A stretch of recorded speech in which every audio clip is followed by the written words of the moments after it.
on behalf of the Weatherhead Institute and of the Blinken European Institute to welcome you here, to welcome Lee to speak, to thank him for this initiative, and in effect to report back on what we've been able to accomplish with our students, inaugurating the first Global Scholars programs. We have here the agenda, the program, so I shan't go through it except to say that President Bollinger will open with remarks. Then I, as the director of the program, will speak briefly and introduce my students. Then Madeline Zellen, who is the head of the Weatherhead Institute, will introduce her students and her colleague, Professor Barnett. And then Nick Dirks, our Vice President of Arts and Sciences, and Ken Pruitt, the former Vice President of the Global Initiatives, who helped launch this and has just been very, very wonderful in his inspiration, will add comments, and then we open it up for discussion and comment. So, Lee, thank you.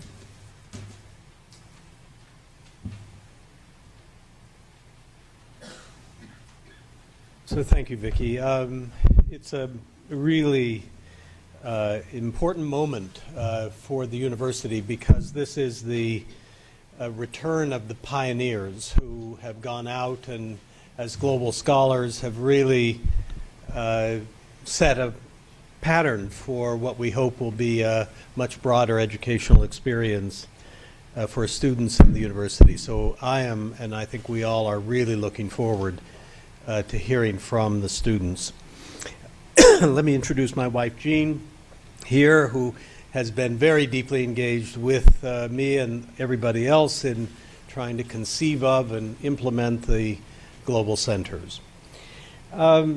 I just have a few things to say by way of introduction. I think from my point of view, and I think there are many different points of view about globalization and universities, my point of view is the following.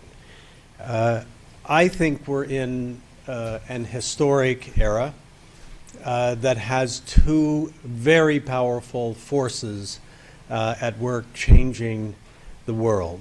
One is the opening of markets throughout the world, and the rise of capitalism, and the rise of foreign investment, and the rise of trade at a level that we have not really seen before. And I don't say this as an unchallengeable good. I think there are many, many good things about this phenomenon.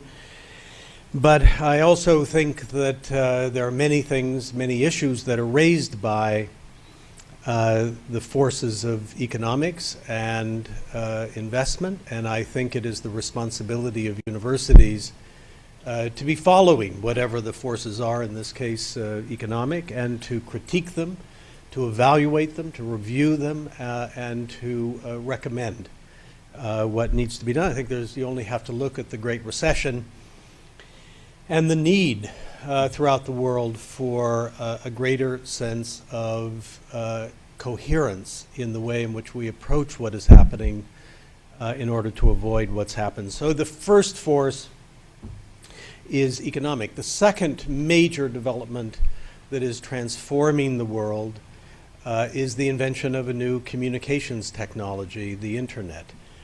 And this often happens. I mean, as a student, in my case, of technologies of communication and their relationship to things like freedom of speech and press, I'm very much attuned to and aware of how transformative a new communications technology can be. And this one is quite incredible. I mean, it is something where people can communicate, as we know, instantaneously and in many different forms, and it is opening up a world, a global discussion, a provision of information globally that is, I think, revolutionary. We're only at the beginning of it, and we all find it even almost impossible to conceive of the fact that 10 years ago this didn't really exist. Maybe 50 million people were hooked up to the internet 10, 12 years ago, and now there are 2 billion people connected to the internet, and that's growing by a couple 100,000 people every month. I mean, those statistics are staggering but extremely telling. So you have these two forces, and you have other forces, just the interactions of people across the globe that are happening because travel is easier in many respects. But these are really changing our world. So that's the first sort of premise. And the second premise is that this looks like it's here to stay. Now, we know that there have been points in history where there have been greater interconnections over a series of decades, and then it has exploded and set back the processes of globalization. That may happen here. But it's fair to say, I think, that this has a chance of continuing to build, and the lives of our students will be very different from the lives that we have led and from the lives that our parents and our families led. I have an aunt who has never been on an airplane in her life. I have another aunt who has never traveled outside of California. I mean, maybe that's a good thing. I mean, maybe all of us should wish for that. But these are amazing generational shifts. So I think it's probably here to stay, and that means that the world will look very differently in just a few decades. And we need, I think, to build the foundations of a global society, just like in this country and other countries over the course of the last century, 2 centuries.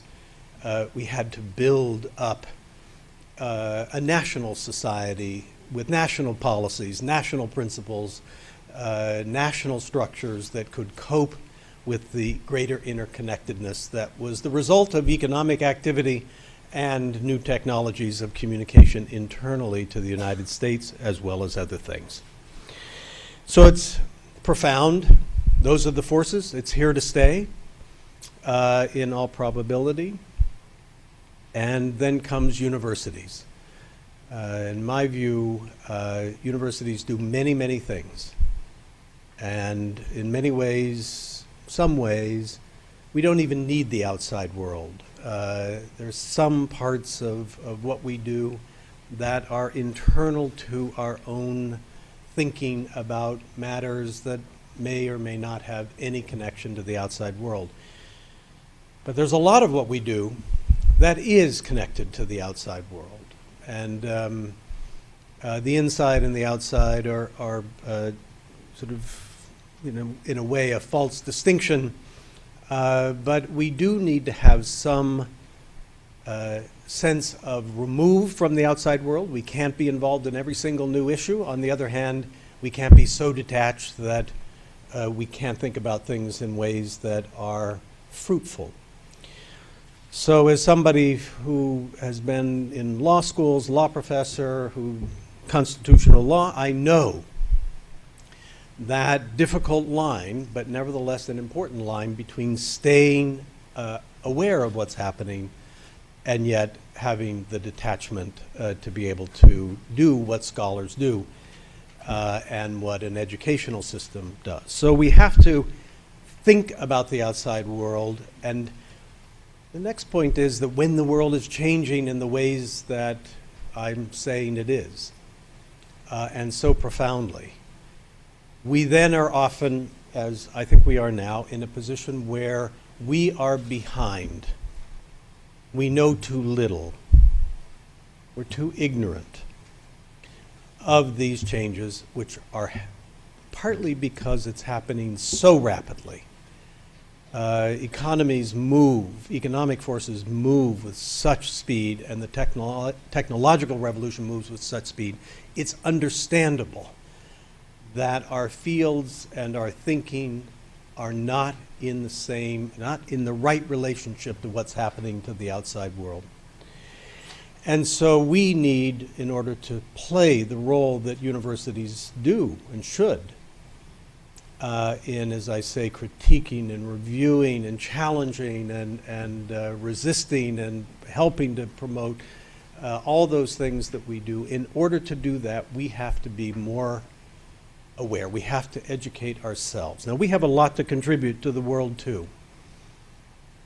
But that's, I think, going to happen. What's not going to happen easily is teaching ourselves, is overcoming our ignorance. Universities are doing a variety of things. Not all universities believe what I just said. Not all people in universities obviously believe that. Some think that they're out there to get the brightest students in the world. We want to do that too. Other universities think they're out there to contribute to, they bring their expertise to the world. Of course, as I said, we want to do that too. Some are setting up branch campuses around the world. Some are forming greater networks with other institutions. Some are doing very little. The course we've taken is, as any great university, there are many fronts. We are already probably one of the most international global universities on the planet. Very, very distinguished scholars and teachers about the world, and that's great. But the world is now interconnected, and you can't understand one part without understanding another part. And so we both need to increase our awareness of what's happening in parts of the world and to understand the interconnectedness. So in order to do that, we need to be out there. We need to be explorers again. We need to understand that people can teach us things that we don't know and need to know in order to perform our responsibilities better.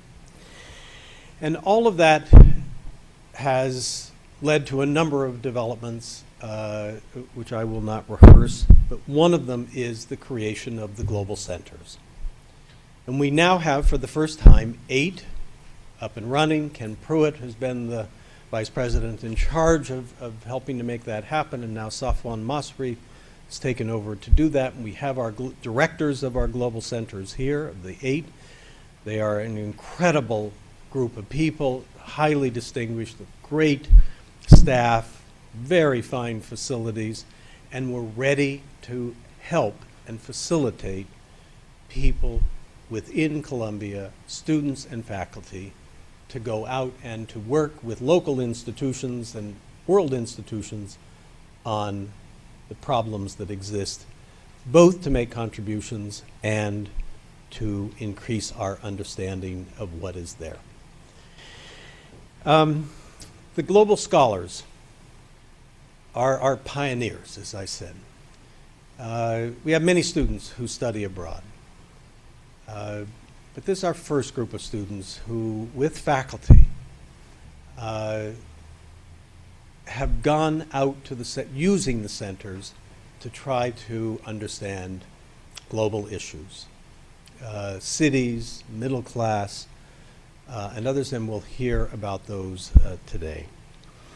When I met with the entering students, talked to the entering students just 3 weeks ago now, I said to them, this is now your university with places around the world ready to help you be a better educated person. And my view is you really cannot count yourself an educated person coming out of an undergraduate or graduate program unless you have actually been to these other countries and been to China, been to India, been to Africa. And there's a kind of magic that happens when you just visit a place and work at a place. It can be for a very short period of time, a few days, but then you read about it, you think about it. There's something that happens, and I invited the students to be part of this particular conference today, but also to begin to think about how they can structure their education in their years here to take advantage of this. What we learned today will be the basis for what we can do for all students. So I want to thank the Lincoln Weatherhead and the Weatherhead Institutes, the faculty, and especially the students for helping us get to this point. Thank you.